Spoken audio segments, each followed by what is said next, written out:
Itua ria kuongerera ihinda ria wira kuri amemba 14 aria maraharagiriria riboti ya BBI rikinyaniirio niguo kuhe kahinda kamiti no guteithiriria thirikari hari mibango ya kunyitithia thinga riboti ino na gutaurira akenya ciigii maria mendekithitio undu umwe na guthikiriria mawoni ma muingi marikia guthoma.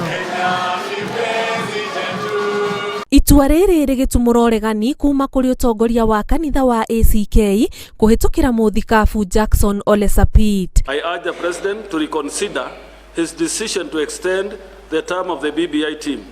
The team has done a commendable job. They should not be required to shepherd the process or of trying to identify where loose ends exist in the process and roll out the implementation process. Sapit arauga mwaro wa riboti ya BBI ufatie ni kunengerwa andu angi eeru mamiterebe niguo makorwo makirongoreria maundu matekuhinyiriria akenya kuona kiambiriria kiayo ni ngeithi gatagati ka atongoria aya eri. The BBI is aptly titled Towards a United Kenya, from a nation of blood ties to a nation of ideals. It provides the Kenyan nation with a new hope.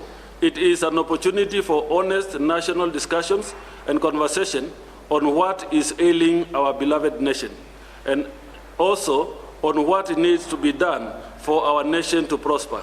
Arauga thirikari ifatie ni kurongoreria kuhuthiria mukenya muturire na angikorwo mendekithia maria mari riboti ino ni megutacukia makinya maya amemba a kamiti ino mafatie ni guthenga niguo matikahane ta marakuha muingi kumitikira kia hinya. This should instead be handed to a team of experts with youth representation.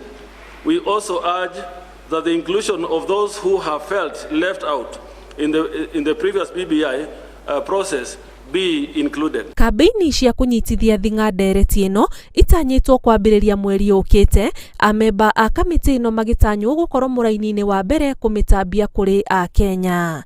Ngiribotera Inooro TV, njitagwo Ani Ngigĩ wa Nyamu.